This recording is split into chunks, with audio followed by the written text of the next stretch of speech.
What's up, YouTube? The Bearded Outdoorsman, your guide to all things gear and beards. Today is a tip and trick video. Alright, today we're going to be talking about 7 common mistakes made by hammock campers.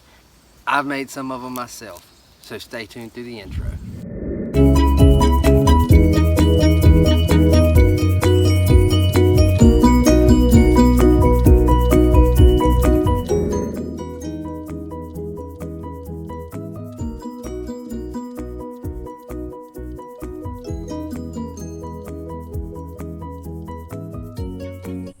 Alright guys, welcome back. Drop me a comment, let me know what you think about the new intro.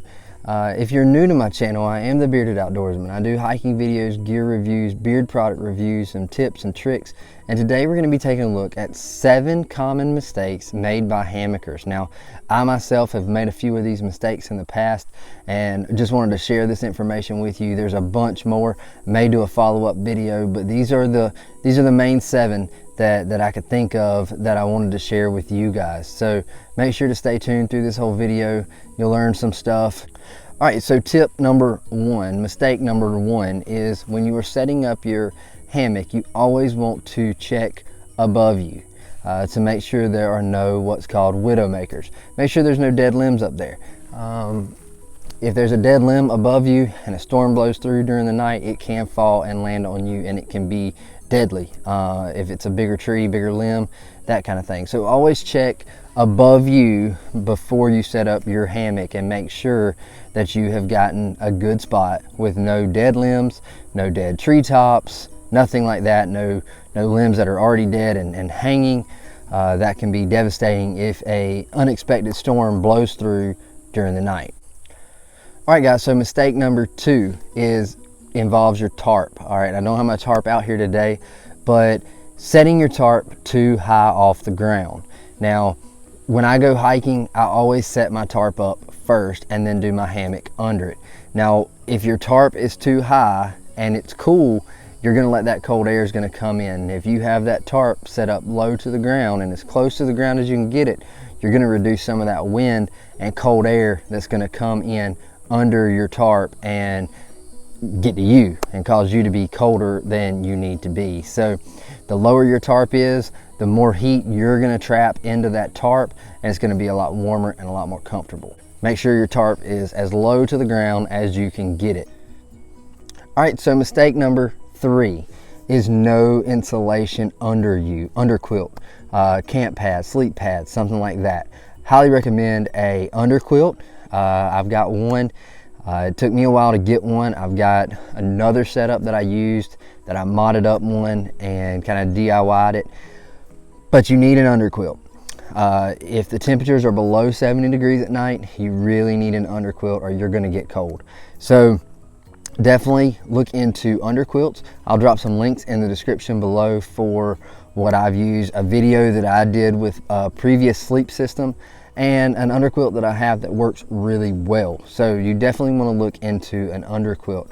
If you don't have one, again, if you don't have an underquilt and the temperatures are below 70 degrees, odds are you are going to get cold. When you sleep in a hammock and you get in this hammock with a sleeping bag, you are going to compress that insulation between you and that hammock. It's going to compress that insulation. Therefore, that insulation is not going to do a whole lot of good for you and your butt and your underside. So you need some form of an insulated barrier to block that wind, block that cold air. Mistake number 3 is not using any insulation, underquilt, pad, something like that. So mistake number 4, when you are setting up your hammock, make sure that the foot end of your hammock is anywhere from 1 inch to 6 inches higher than your head. What that's going to do is it's going to prevent you from sliding down your hammock during the night, causing you to wake up uncomfortable and having to scoot up your hammock, and it's going to be a pain. So always make sure that the foot end of your hammock is just slightly, not a foot, 2 foot, anything like that, but at least 6 inches to anywhere from 1 inch to 6 inches higher than your feet. That way it prevents that sliding.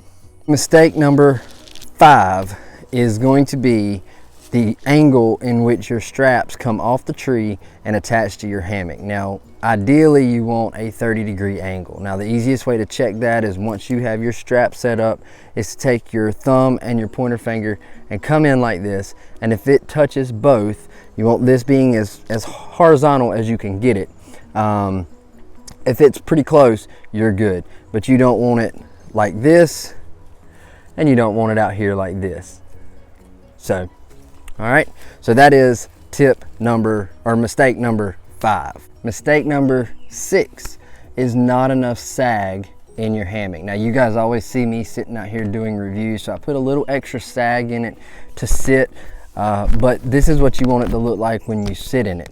Maybe not as pronounced if you're gonna sleep in it, but for me to sit here and do my reviews, this is how I like it with this sag. But if you're gonna be sleeping in it, you do not want it flat, all right? You want it to have some sag in it. That's the point of a hammock. So make sure that when you're hanging it, you have that 30-degree angle and you're running that sag. Big mistake that you see a lot of new hammockers using is trying to pull it tight and go flat because they think it's a flat lay. They think it's gonna be like a bed, but it's not. It actually does the opposite. It puts the material too tight and it doesn't do its intended purpose. So make sure that you have some sag in your hammock. Oh, I forgot, we got one more mistake. Mistake number 7, the final mistake that we're gonna talk about today in this video, is the way you lay in a hammock. You want to lay diagonally. Now you see this part of the hammock coming up around me, and this part is low to the other side is opposite. All right, so this side is coming up on this end. And what this does is it puts me laying flat. If I lay straight on with the straps, I'm gonna be laying like this, and it's not gonna be comfortable for my back, for my legs, anything. So I'm laying at an angle, and that is really comfortable. I'm laying pretty flat. My ankles are actually crossed, and my feet are just a touch higher than my head. So I've put in everything, all the mistakes that we've talked about today, I've put them into practice. I have no widowmakers. My tree straps are at 30-degree angles. I have a sag. I'm laying diagonally, and I'm laying pretty comfortable, and it's about time for a nap. So if you're new to the channel, you can go ahead and subscribe right here with my logo. And if you want to check out some other videos, there'll be some in the top corners. And as always, from the Bearded Outdoorsman, stay bearded, get outdoors, and God bless.